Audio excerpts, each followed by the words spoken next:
Ketua Umum PSI Kaisang Pangarep menemui Ketua DPP PDI Perjuangan Puan Maharani di kawasan Menteng, Jakarta Pusat. Apakah pertemuan ini akan berujung pada dukungan Pilpres 2024? Untuk membahasnya sudah bergabung bersama kami pengamat politik Adi Prayitno. Mas Adi, selamat sore.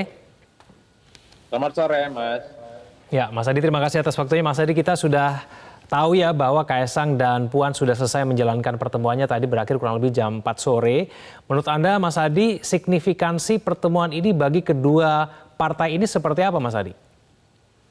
Ya, saya kira dua hal. Pertama, ini kan sebagai bentuk implementasi dari keinginan Kaisang yang beberapa waktu yang lalu menyatakan ingin berkomunikasi politik dengan begitu banyak partai, berkomunikasi politik dengan stakeholder politik ya, terutama untuk mematangkan bagaimana langkah politik Kaisang ke depan sebagai ketua umum partai politik yang saya kira paling muda ya di Indonesia. Itu yang pertama. Yang kedua tentu ini dibaca sebagai upaya untuk membangun kembali hubungan harmonis antara PSI dan PDIP.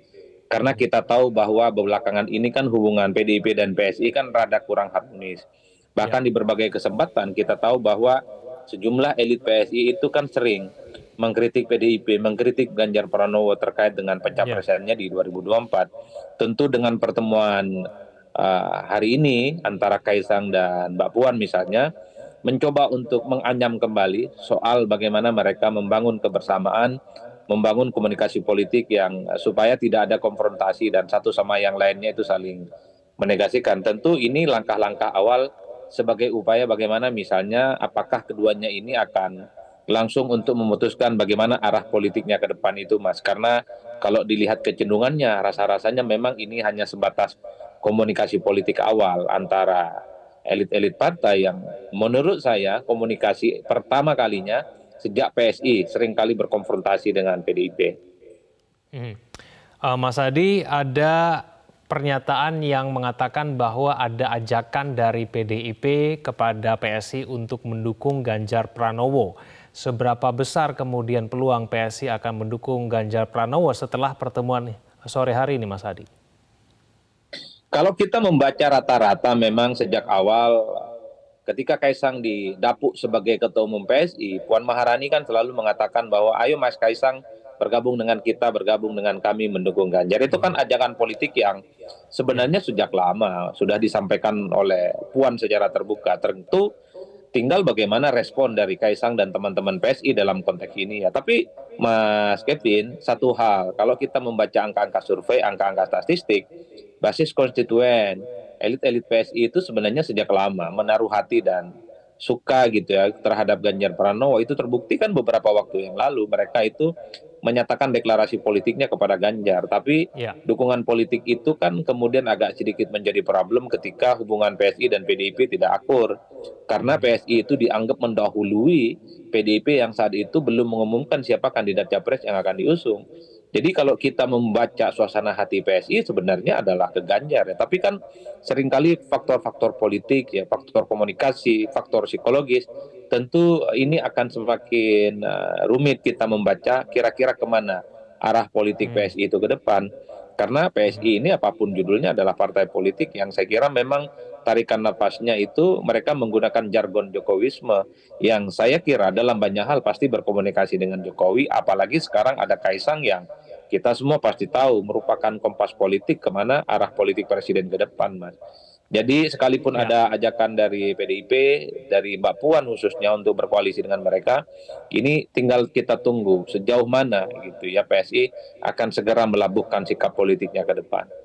Mas Adi, siapa yang lebih mendapatkan insentif elektoral apabila kedua partai ini berkoalisi? Bagi saya sama-sama mendapatkan insentif, Mas ya, karena PSI itu kan punya ceruk pemilih yang saya kira juga signifikan. Satu sisi dalam banyak hal PSI itu mendapatkan dukungan politik dari para pemilih Jokowi yang selama ini tidak punya partai politik. Kata kuncinya adalah pemilih PSI adalah mereka loyalis dan pemilih Jokowi yang tidak punya partai politik. Sementara kalau kemudian PSI dan PDIP itu bergabung, justru akan mendapatkan dampak politik elektoral. Selain dari basis-basis konstituen dari PDIP, PDIP dalam banyak hal akan menambah ceruk pemilih baru, terutama dari pemilih-pemilih yang terafiliasi dengan Ganjar Pranowo, dan mereka juga tidak punya partai politik.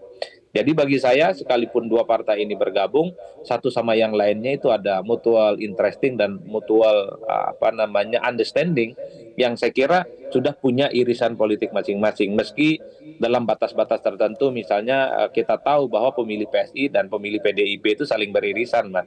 Tapi karena Hmm. Kaisang ini sudah sejak awal menyatakan bagian dari PSI, yang itu artinya basis PSI, terutama dari loyalis Jokowi yang tidak berpartai, itulah ceruk pemilih yang paling mungkin dan paling potensial akan digarap oleh PSI yang di masa yang akan datang. Saya kira di situ Mas konteksnya. Ya, Mas Adi, apakah memang faktor Kaisang yang merupakan anak dari Jokowi yang kemudian membuat posisi tawar PSI ini menjadi tinggi bagi PDIP? Ya saya kira dalam konteks itu tak ada yang bisa membantah ya. Kalau mau jujur sebenarnya Kaisang ini jauh lebih besar dari PSI. Kaisang ini anak presiden, punya nama besar, punya elektabilitas, punya jam terbang lah minimal dalam segi bisnis ya.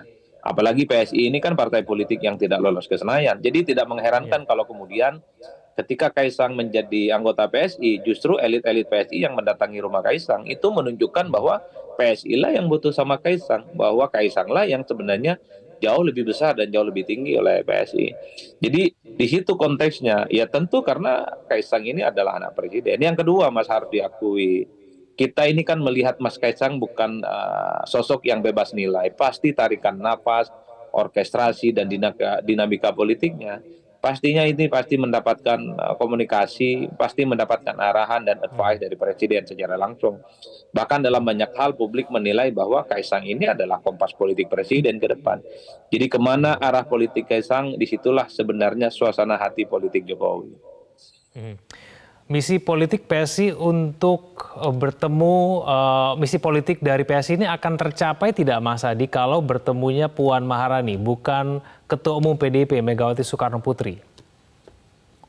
Ya, bagi mereka sudah tercapai, meski pada saat yang bersamaan sebenarnya PSI itu ingin ketemu dengan Megawati Soekarno Putri ya, bukan dengan Puan Ya. Maharani. Tapi kalau kita melihat kecenderungan dalam kurun setahun belakangan ini, segala hal terkait dengan keputusan-keputusan politik strategis PDIP itu melalui Puan Maharani, karena Puan ini sudah mendapatkan mandat dan ditugaskan oleh partainya untuk menjajaki komunikasi, untuk membangun komunikasi politik strategis dengan seluruh stakeholder, dengan partai-partai politik, tentu untuk kepentingan pemilu 2024. Apalagi Hmm. kita tahu bahwa Puan ini adalah replika politik dari Megawati Soekarno Putri. Saya melihat dari jauh, kalau sudah ketemu dengan Puan, ya sebenarnya sudah bisa dianggap juga selesai dengan Megawati Soekarno Putri. Jadi Puan ini bagi saya adalah wajah lain dari PDIP saat ini, yang tentu saja di mana tarikan napas, di mana arahan politik, di mana konsolidasi politiknya, itu pastinya dianggap mewakili kepentingan politik PDIP secara keseluruhan. Mas Adi, terakhir, apakah kita sudah bisa membaca arah dukungan yang akan diberikan oleh PSI nantinya? Kalau membaca per hari ini agak rumit, Mas, karena PSI itu masih memberikan 3 opsi tadi itu. Mendukung Ganjar, mendukung Prabowo, atau mereka jomblo di 2024. Saya kira PSI butuh waktu untuk menentukan kemana kira-kira sikap politik mereka untuk Pilpres di 2024. Meski kita tahu, sudah saya sebutkan tadi bahwa pemilih PSI itu memang mayoritas dari mereka ingin Ganjar yang mereka usung di 2024, tapi seringkali komunikasi yang agak kurang baik gitu antara PSI dan PDIP yang terjadi sejak lama, ini seringkali membuat mereka terhambat untuk mendukung Ganjar Pranowo. Siapa tahu misalnya dari komunikasi politik yang dibangun oleh Kaisang sebagai Ketua Umum PSI yang baru, hambatan-hambatan psikologi politik antara PDIP dan PSI ini bisa cair dan bisa meleleh, dan PSI bisa kembali ke rumah besar mereka mengusung Ganjar sebagai kandidat capres di 2024. Kita tidak pernah tahu bagaimana dinamika politik ke depan, Mas. Kadang politik kita itu tidak sesederhana yang kita bayangkan seperti yang Ya. dimunculkan di TV ini. Baik, Mas Adi Praetno, terima kasih telah bergabung sama kami di Metro hari ini. Selamat sore, Mas Adi. Jelajahi cara baru mendapatkan informasi. Download Metro TV Extend sekarang.